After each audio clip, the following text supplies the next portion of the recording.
이 시대에 가장 오염된 단어가 있다면 바로 사랑이라는 단어입니다. 세상 어느 곳을 찾아봐도 모두가 다 사랑이라는 단어로 넘쳐납니다.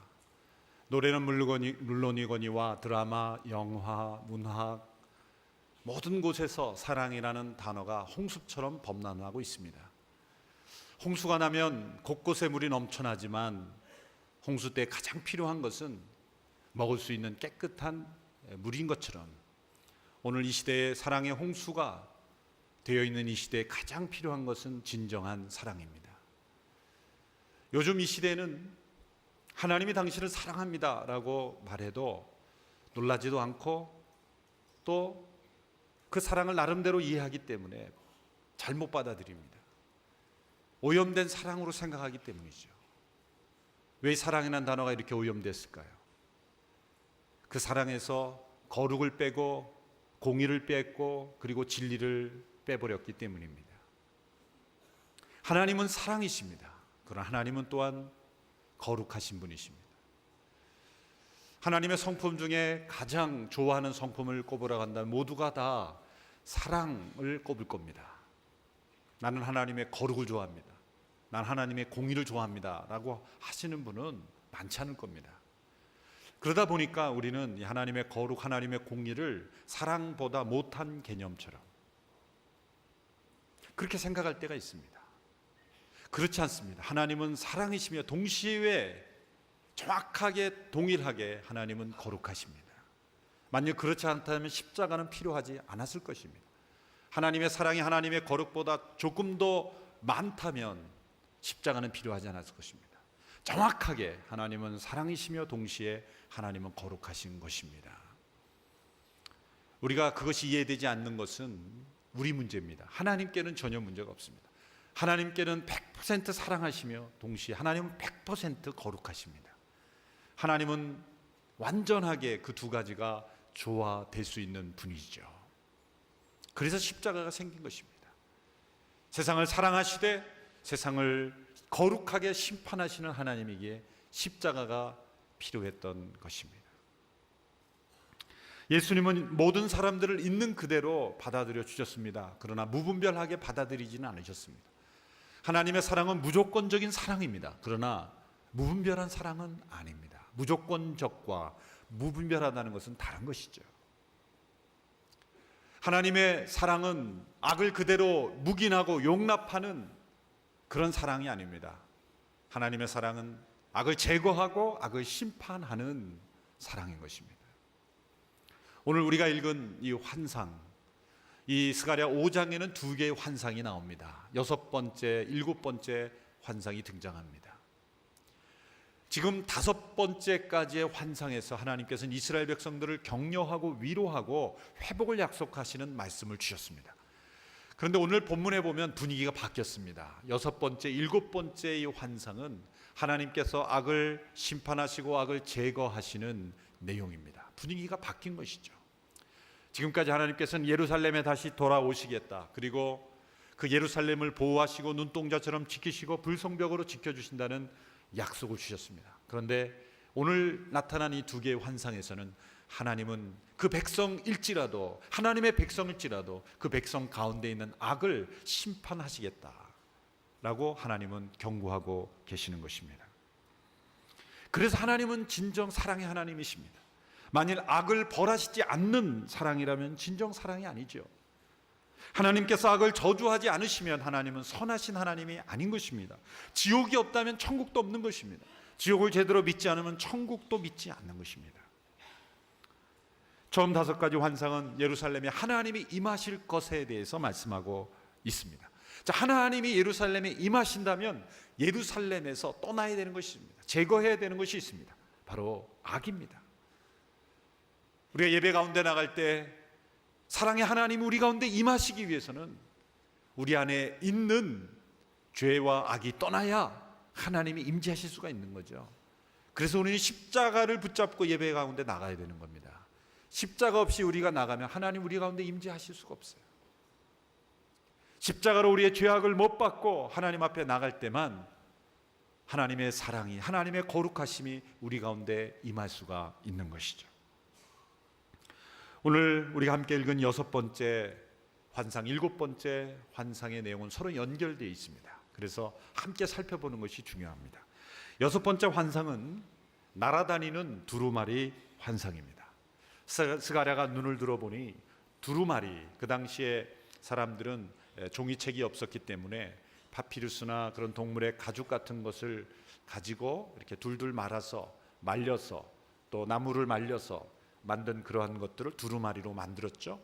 그래서 이 장판을 말아놓은 것처럼 이렇게 말려 있는 두루마리를 읽을 때는 쭉 펴서 읽고 또 한편을 다시 말아가고 그런 식으로 말려 있는 두루마리죠. 그런데 말려 있어야 될 두루마리가 이렇게 펼쳐 있고 그 두루마리가 또 하늘을 날아다니는 그러한 모습을 보게 된 겁니다. 그런데 그 크기가 아주 큰 크기였습니다. 오늘 본문에 보면 그 크기가 길이가 20규빗 그리고 너비가 10규빗이라고 말합니다. 이 규빗이라는 사이즈는 성인 남자의 이 손가락 끝에서부터 이 팔꿈치 끝에까지의 이 거리를 말하는 것이 규빗입니다. 일반적으로 한 45cm 정도 됩니다. 저는 재보니까 제 팔이 그렇게 긴 줄 몰랐어요. 훨씬 길더라고요. 몇 센치인지는 물어보지 마십시오. 훨씬 깁니다. 평균적으로 45cm. 대입하면은 20규빗은 9m, 그리고 10규빗은 4.5m가 되는 거죠. 굉장히 큰 크기의 두루마리가 펼쳐진 상태로 하늘을 날아다니는 이상한 광경을 보게 됩니다. 자, 20규빗과 10규빗, 9m와 4.5m 이 사이즈가 나오는 성경에 몇 군데가 있는데요. 대표적인 것이 성전의 그 낭실, 그것은 성전 현관과 같은 거죠. 그곳에는 번제단이 있고 그곳에서 하나님의 율법이 낭독되었고 때로 그곳에서 재판이 열리기도 한 곳입니다. 그렇다면 이 사이즈는 서로 연결이 되어 있는 것입니다. 하나님의 율법이 낭독될 뿐만 아니라 재판이 이루어지는 것, 하나님의 율법에 따른 판단과 심판이 이루어지는 그 도구라는 것을 그 사이즈가 보여주는 것이죠.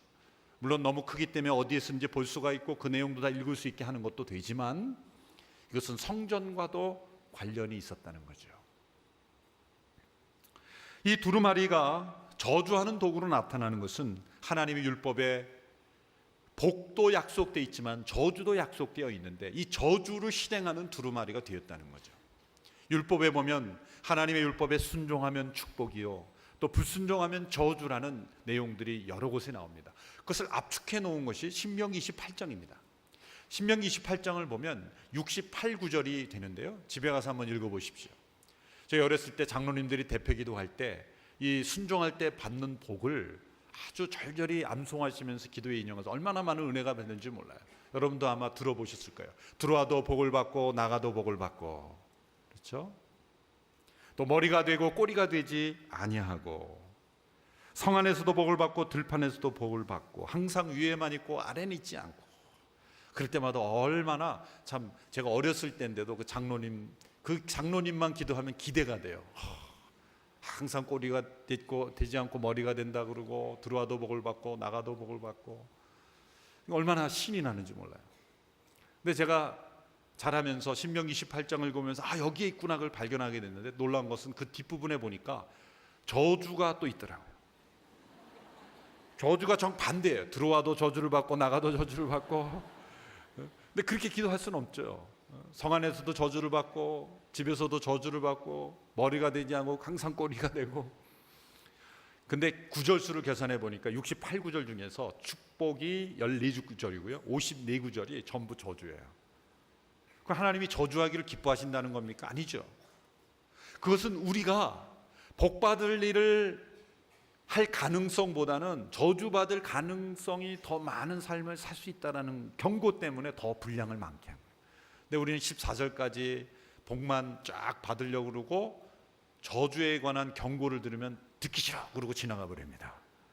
바로 다음 신명기 29장으로 넘어가 버리죠. 편식하면 안 됩니다. 어떤 분은 함께 하신다는 약속만 먹으려고 그래요. 그런데 이렇게 하면 내가 너를 버릴 수 있다라는 말씀은 안 읽어요. 편식이죠. 예언서에 보면 온통 내가 너를 심판할 것이다 경고하시는 내용으로 가득 차 있죠. 예언서를 안 읽고 지나가는 거예요. 말씀을 편식하면 자기 중심에 빠져드는 거예요. 자기 안에 갇혀버리는 거죠. 자기의 모습을 바라볼 수 없는 거예요. 그래서 여러분, 힘들지만 예언서를 사랑하십시오. 그럼 반드시 우리 신앙의 균형이 잡히게 되어 있습니다. 이 저주에 관한 하나님의 경고를 이 두루마리에 적혀 있는 것이죠. 그 두루마리가 하늘을 날아다니고 있습니다. 하늘을 날아다니고 있는 것은 뭐예요? 언제든지 실행할 수 있는, 마치 비행기가 하늘을 날아다니며 상공을 다니며 이 나라를 지켜주듯이 두루마리가 하늘을 날아다니면서 이제 하나님의 저주가 실행될 사람, 그 실행될 집을 찾아다니고 있다는 것을 보여주고 있는 것입니다. 5장 3절의 말씀을 우리 같이 읽겠습니다. 5장 3절 시작. 그가 내게 말했다. 온 땅에 두루 돌아다닐 저주다. 그 한쪽에는 도둑질하는 사람은 모두 없어질 것이라고 쓰여 있고 다른 쪽에는 거짓 맹세하는 사람도 모두 없어질 것이라고 쓰여 있는데 쓰여 있는 그대로 될 것이다. 이 날아다니는 두루마리가 요즘 유행하는 기계인 GPS, 위성 추적 장치처럼 그렇게 다니고 있다는 거예요. 그런데 어떤 집에 이 두루마리가 저주가 임하냐면 두 가지 죄를 짓는 가정이 임한다는 거죠. 하나는 도둑질하는 죄, 그리고 또 하나는 거짓 맹세하는 죄. 이 죄만 짓는 사람을 찾아다닌다는 것은 아닙니다. 이 죄는 하나님 앞에 모든 율법을 대표하는 거죠. 도둑질이라는 것은 인간에 대한 죄, 8계명을 어긴 것인데 그것은 인간과 인간 사이에서 일어나는 모든 죄를 대표하는 죄죠. 거짓 맹세하는 것은 하나님과 우리 사이에 일어날 수 있는 모든 죄를 대표하는 것이죠. 10계명의 앞부분을 상징하는 거죠. 그러므로 이 두 죄만 언급했다고 해서 두 죄만 짓는 사람을 심판하시는 것이 아니라 이 두 죄로 대표되는 하나님의 율법을 범한 모든 사람에 대해서 하나님의 저주가 임한다는 것이죠. 포로에서 돌아온 사람들은 삶이 어려웠을 것이 분명합니다. 쉽지 않았죠. 70년 이상 방치되었고 파괴되었던 도시를 다시 재건한다는 것은 결코 쉬운 일이 아닙니다. 그 어려운 경제 생활 속에서 범죄가 일어나는 것은 어쩌면 당연한 것이라고 생각할지도 모릅니다. 그리고 가장 많이 일어났던 범죄를 꼽으러 간다면 바로 오늘 성경에 기록된 도적질과 거짓 맹세였다는 것이죠. 그 당시에 만연한 포로에서 돌아왔지만 하나님의 율법 앞에 올바르게 살지 못하는 그들의 모습 속에 나타나는 가장 중요한 두 가지 죄를 하나님 말씀이 오늘 기록하고 있는 것입니다. 이것이 포로에서 귀환한 백성들의 영적인 상태였습니다. 그들은 가나안으로 돌아왔음에도 불구하고 여전히 그들 안에 우상이 있었고 그리고 영적으로 하나님 앞에 타락한 삶을 살고 있었다는 것입니다. 여러분, 살기 어려워지면 이런 도둑질과 거짓 맹세를 합리화하기 쉽습니다. 그러나 아무리 살기가 어려워질지라도 하나님의 백성들은 하나님의 말씀 앞에 거룩한 삶을 살아야 하는 것이죠. 오늘날 후진국을 벗어나지 못하는 많은 나라들은 사실 가난이라는 이유로 이런 부패를 묵인하고 공의로운 삶을 추구하지 않습니다. 사실 세계 경제가 왜 어려워지는가? 그 이유는 간단합니다. 거짓말하고 거짓 맹세하고 도둑질하는 사람들이 많아졌다는 거예요. 이 나라와 경제가 도둑질하고 거짓 맹세하는 사람들이 많아질수록 점점 어려워집니다. 그러나 이러한 죄를 버릴 때 이 나라 민족은 모두가 함께 잘 살 수 있는 나라가 될 수 있는 것입니다. 하나님께서는 이스라엘 백성들에게 한편으로는 성전을 재건하라고 하시지만 다른 한편으로 삶이 거룩해지지 않으면, 이런 도둑질과 거짓 맹세가 사라지지 않으면 아무리 예배하는 성전이 지어져도 그게 무슨 소용이냐고 하나님께서 말씀하고 있는 것이죠. 이 날아다니는 두루마기는 악을 행하는 각 집에 들어가서 심판을 행하신다고 말씀합니다. 오늘 본문 5장 4절의 말씀을 같이 읽습니다. 시작. 만군의 여호와께서 말씀하셨다. 내가 저주를 보낼 것이다. 그러면 그것이 도둑의 집이나 내 이름을 들어 거짓 맹세하는 사람의 집에 들어가서 그 집에 머물며 그 집의 들보와 돌들을 모두 없애 버릴 것이다. 이 하나님의 저주가 집마다 임한다고 말하고 있어요. 왜 집이란 단어를 썼을까요? 한 사람이라고 말하지 않고 그것은 가정 공동체의 책임을 의미하는 거예요.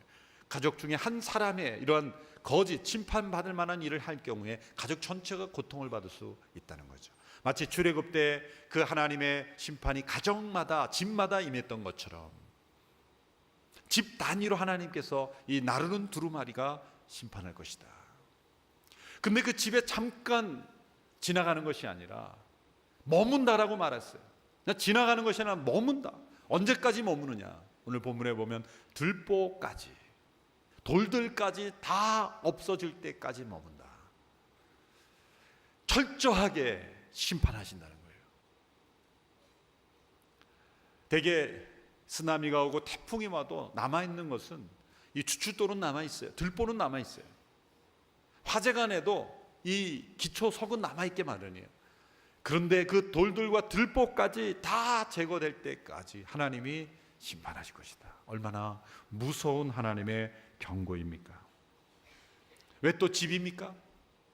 죄악을 범한 자가 숨을 수 있는 은신처가 있다 할지라도 하나님은, 사람들은 잡지 못할지라도 하나님은 그 은신처까지 찾아가서 하나님은 심판할 것이다. 그렇게 말씀하시는 것입니다. 여러분이 철저하고 참혹한 하나님의 저주가 임하는 집이 되지 않게 되기를 축원합니다. 우리의 가정이 하나님의 저주가 아닌 하나님의 복이 임하는 그런 가정이 될 수 있게 되기를 바랍니다. 하나님의 심판은 피할 수 없고 숨을 수 없고 막을 수 없기 때문에 이 두루마리의 표적이 되지 않는 집이 되는 것이 중요합니다. 예전에 미국의 어느 대통령이 악의 축과의 전쟁을 선포했죠. 악의 축이 없어졌습니까? 없어지지 않았죠. 왜 그랬을까요? 악의 축은 바로 내 안에 있기 때문이에요. 유명한 크리스찬 문필가인 G.K. 체스터턴이라는 분이 이 런던 타임즈라는 언론사로부터 요청을 받았어요. 이 사회가 왜 이렇게 악해지는가? 좀 글을 써달라고, 에세이를 써달라고 부탁을 받았어요. 이분이 에세이를 썼는데 지금까지 썼던 에세이 중에 가장 짧은 에세이를 써서 보내왔다는 거예요. 그 내용은 뭐냐면 바로 간결하게 이런 내용이었습니다. 내가 문제입니다. 내가 문제입니다. 이 사회에 만연한 악은 어느 누구의 문제가 아니라 내 문제입니다. 여기서부터 시작해야 되는 거예요. 내 안에 있는 악부터 제거해야 하나님께서 이 나라 민족을 먼저 축복할 수 있는 겁니다. 어느 누군가를 비난하기보다, 정치가들을 비난하기보다 저와 우리 모두 하나님의 백성들 안에 있는 악부터 먼저 제거하는 것, 여기서부터 출발해야 하나님께서 우리 가족과 이 나라 민족을 다시 축복하실 줄로 믿습니다. 이어지는 7번째 환상은 에바라는 그 곡물을 담는 용기에 한 여인이 앉아있는 환상입니다. 이 에바라는 것은 그 당시에 곡물을 측정하는 하나의 용기입니다. 약 22리터에서 24리터 정도가 들어가죠. 엄청난 그 곡물이 들어갈 수 있는 그런 그 용기입니다. 측량 기구죠. 우리 왜 되나 말이나 이렇게 작은 그 측량 도구가 있듯이 그 당시 있던 측량 도구입니다. 영어 성경에 보면 그냥 베스킷, 메저링 베스킷 그랬는데 그건 정확하지가 않습니다. 어떤 베스킷인지 모르죠. 에바, 히브리어로 에파라고 하는데 그 에바라고 해야 그 사이즈가 정확하게 나오는 것이죠.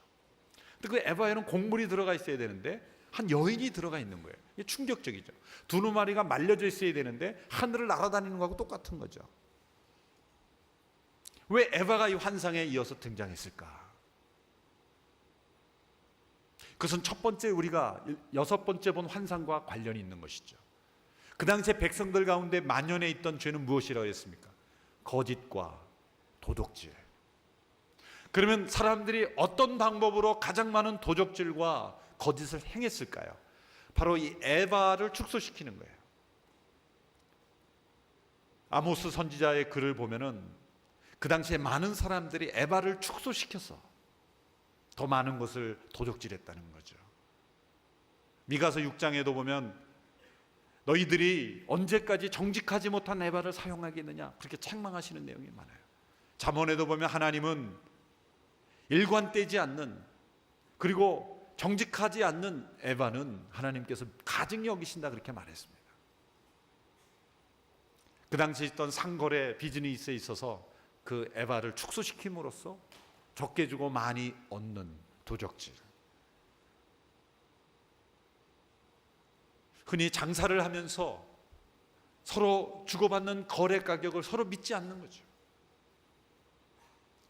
사회 전반에 이 깔려 있는 거짓과 도적, 그것이 에바로 상징되어서 오늘 7번째 환상에 등장하고 있는 것입니다. 근데 그 에바 속에 누가 있습니까? 한 여인이 있어요. 그걸 보았을 때 천사가 그걸 해석해 줍니다. 이 여인은 누구인지 오늘 보면 6절 7절의 말씀을 우리 같이 한번 읽겠습니다. 6절 7절 시작.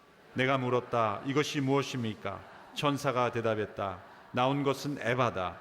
그리고 이어서 말했다. 이것은 온 땅에 있는 악의 모습이다. 납으로 된 뚜껑이 들려 올려지니 에바 안에 한 여자가 앉아 있었다. 자, 왜 그런데 이 여인을, 악의 모습을 여인으로 표현했을까? 대다수 여성들이 기분 나쁘죠. 그렇죠. 솔직히 어떤 분은 생각하기에는 남자가 더 많이 죄 짓는데 왜 여자가 나왔을까? 참 해석하기 어렵습니다. 최근에 어떤 성경신학자들이 세미나에서 스가랴서를 다룬다 그래서 제가 또 달려갔죠. 그래서 월요일 오후에 앉아서 몇 시간 동안 앉아서 그런데 마침 이 에바 속에 앉아있는 이 여인을 가지고 어느 한 교수님이 발표를 하는 거예요. 그래서 가만히 이제 들었는데 듣고 난 결과는 머리가 더 아파진 거예요. 왜 이렇게 해석이 많은지. 왜 여인인가? 이 악이라는 그 명사가 여성형이기 때문에 여인이 나타났을 것이다. 또 그 당시에 많은 우상들이 여성신, 여성 우상들이었기 때문에 여인으로 표현될 것이다. 또 그것은 최초의 타락한 여인이 먼저 타락했기 때문에 여자를 등장시킨 것이다. 여러 가지 학설들인데 다 일리가 있는 것 같아요. 근데 거기에도 또 그 찬반이 다 있죠. 근데 제가 C.S. 루이스가 쓴 이 해석은 아니지만 다른 글을 보면서 힌트를 얻었어요. 그분이 쓴 글 중에 이런 말이 있더라고요. 하나님 앞에서 모든 사람들은 다 여성이다. 하나님을 남편으로 비유했죠, 성경에. 그리고 신랑된 예수 그리스도라 그랬죠. 하나님 앞에서 모든 사람들은 다 여성이다. 제가 그 문구에 딱 띈 거예요. 그러면서 이 본문이 생각이 난 거예요. 따라서 에바 속에 있는 이 여인은 남성 대 여성으로서 여성을 의미하는 것이 아니라 하나님 앞에서 모든 사람들은 다 여성이라는 면에서 모든 사람들의 마음속에 숨어있는 악, 모든 사람들을 괴롭히는 악, 모든 사람들에게 영향을 미치는 이 세상의 악을 상징하는 거예요. 그러므로 남자들 좋아할 필요 없습니다. 남자까지 다 해당이 되는 줄로 믿습니다. 여성만 몇 분 아멘 하셨어요. 이 악이 에바 속에 들어있는 거예요. 이거 굉장히 중요한 상징이죠. 갇혀 있는 겁니다. 여러분, 사람들은 이 세상의 거짓된 수단 속에 갇혀 있는 거예요. 거짓을 의존하며 사는 사람은 거짓의 상자 속에 갇혀 있는 거죠. 이 에바라는 상자 속에 인생이 갇혀 있는 겁니다. 그것을 의존해야만 살아갈 수 있는 것처럼 그의 모든 판단과 생각은 전부 거짓과 도적이라는 그 불의한 도구에 갇혀 있는 인생. 그것이 바로 이 환상 속에 나타난 모습이요. 그 당시 포로에서 돌아온 백성들이 사회 경제적으로 불의한 도구로 사용했던 에바를 통해서 그 백성들의 죄악의 모습을 지금 드러내고 계신 것이죠. 그런데 이 에바 속에 있는 한 악으로 상징되는 여인이 어떻게 행동했고 어떻게 조치가 취해졌는가가 중요합니다. 오늘 본문에 7절 8절을 우리 다시 한번 읽겠습니다. 7절 8절 시작. 납으로 된 뚜껑이 들려 올려지니 에바 안에 한 여자가 앉아 있었다. 천사가 말했다. 이것은 악이다. 그는 그 여자를 에바 안으로 밀어넣고 에바 입구를 납뚜껑으로 덮었다. 이 납뚜껑, 납은 굉장히 무거운 금속이죠. 아마 금보다는 약하지만 아주 무거운 금속으로 알려져 있습니다. 그 납뚜껑으로 덮여져 있었는데 그 에바 속에 있는 여인이 그 나오려고 뚜껑을 들어 올렸다는 거예요. 이건 뭐를 보여줍니까? 악이 끊임없이 밖으로 나오려고 한다는 거예요. 이 세상 속에 이 악이 영향을 미치려고 밖으로 자꾸 나오는 거예요. 그럴 때 천사가 그것을 보고 그 여인을 에바 속으로 밀어넣고 그 납뚜껑으로 다시 봉하는, 덮어버리는 그런 모습, 이건 뭘 상징할까요? 여러분, 이 세상은 은밀하게 뚜껑을 열고 밖으로 영향을 미치려고 하는 거예요. 하나님은 끊임없이 그 악들을 그 에바 속에 집어넣고 그들을 통제하고 그들을 제어하고 계시다는 것을 보여주는 거예요. 얼마나 이 세상에 악한 일들이 많이 생깁니까? 악한 일들이 일어날 때마다 많은 사람들이 하나님을 막 비난해요. 하나님 뭐 하고 계신 겁니까 지금? 이렇게 하나님을 막 따지는 분들이 있어요. 하나님 지금 주무십니까? 뭐 하십니까 지금? 저런 악인 벌하지 않고. 그래서 막 하나님께 야단치는 분들이 있어요. 왜 그런 악이 허용되는가? 많은 질문이 주어질 수 있지만 반대로 한번 생각해 보십시오. 만일 하나님께서 이 세상의 악한 사람들이 그 마음에 품는 악을 그냥 내버려 두신다면 세상은 벌써 망했을 거예요. 이 세상에 이만큼 존재하고 우리가 호흡하며 살아갈 수 있는 것은 하나님이 이 뚜껑을 열고 밖으로 나오려는 악들을 하나님이 제어하시기 때문에 우리가 살아갈 수 있다는 것이죠. 그러므로 하나님께서 제어하시는 악이 지금 더 많은 거예요. 더 많은 악을 하나님이 지금 제어하고 문을 닫고 계시는 거예요. 가끔 우리에게는 뜻하지 않게 나쁜 일이 생기면 왜 이런 나쁜 일이 생겼을까를 가지고 하나님 앞에 불평하지만, 정반대로 생각하면 지금까지 아무 일 없었을 때 과연 하나님 앞에 감사했습니까? 그렇다면 불평할 자격이 있어요. 그런데 아무 일 없이 하나님이 보호하시고 악으로부터 보호하실 때는 전혀 감사하지 않다가 좋지 않은 일이 딱 생기면 그때 하나님 앞에 불평하는 거죠. 하나님은 지금도 악을 통제하고 계심을 믿으시기를 바랍니다. 어제 하나님이 도와주시고 우리를 보호하셨기 때문에 우리가 지금 이 자리에 앉아 있는 것을 감사하시기 바랍니다. 하나님은 끊임없이 뚜껑을 열고 나오려는 악을 뚜껑을 덮어버리시고 계시는 하나님이에요. 그러므로 날마다 우리는 하나님 앞에 감사합니다. 오늘도 악에서 우리를 지켜주심을 감사합니다. 이 나라 민족을 악에서 보호하심을 감사합니다. 이 나라는 국방력이 지키는 것이 아닙니다. 경제력이 지키는 것이 아닙니다. 하나님께서 악으로부터 우리를 보호하고 계시는 것입니다. 그런 깊은 감사가 매일매일 있어야 돼요. 이 장면이 이걸 보여주는 거예요. 이스라엘 백성들을 넘어뜨리려고, 악하게 넘어뜨리려는 악이 지금 막 은밀하게 드러나고 있는데 하나님이 그 악을 밀어놓고 문을 납뚜껑으로 닫아버리시는 거예요.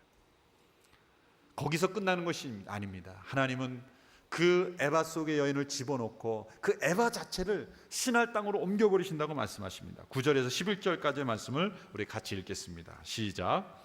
또 내가 눈을 들어 바라보니 학의 날개 같은 날개를 가진 두 여자가 그 날개로 바람을 일으키며 나왔다. 그들은 그 에바를 하늘 높이 들어 올렸다. 나는 내게 말하던 천사에게 물었다. 그들이 에바를 어디로 가져갑니까? 그가 대답했다. 신할 땅으로 가서 에바의 집을 지어주려는 것이다. 다 지어지면 에바를 거기 제자리에 놓을 것이다.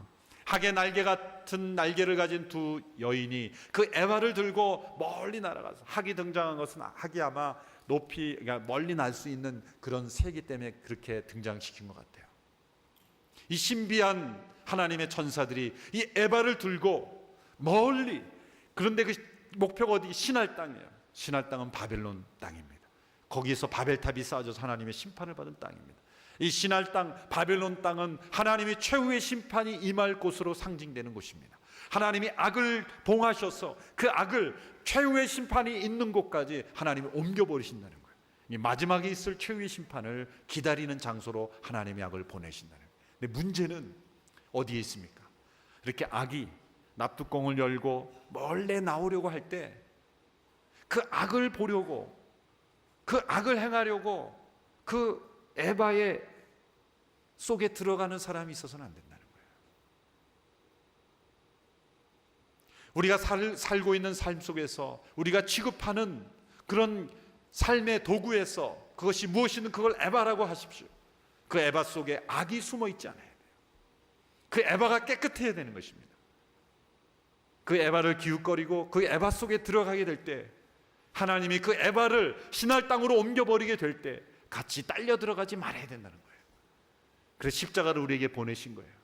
십자가로 나아가는 자들은 그 모든 죄의 악을 십자가에 못 박고 함께 신할 땅으로 가지 않도록 하기 위해서, 하나님 앞에 심판받지 않게 하기 위해서 하나님이 십자가를 우리에게 보내주신 것입니다. 하나님 우리를 사랑하시되 우리 안에 있는 악을 제거하기를 원하시는 만큼 우리를 사랑하시는 분입니다. 악을 사랑하여 스스로 그 에바 속에 갇히 있는 영혼이 없도록 우리 안에 있는 악을 십자가에 내려놓고 제거하는 우리 모두가 되어야 한다는 것입니다.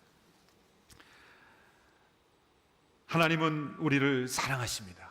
그러나 그 사랑은 거룩하신 사랑입니다. 악을 품고 하나님의 사랑을 누릴 수가 없습니다. 하나님은 그 악까지 사랑할 수가 없기 때문입니다. 우리 안에 있는 악을 제거하고 우리의 삶 속에 있는 모든 에바 속에 악으로 상징되는 그 어떤 것이 있지 않도록 우리의 모든 삶이 정결하고 깨끗하고 우리의 에바가 하나님의 심판을 받는 대상이 아니라 하나님의 축복을 담는 그릇이 되기를 축원합니다.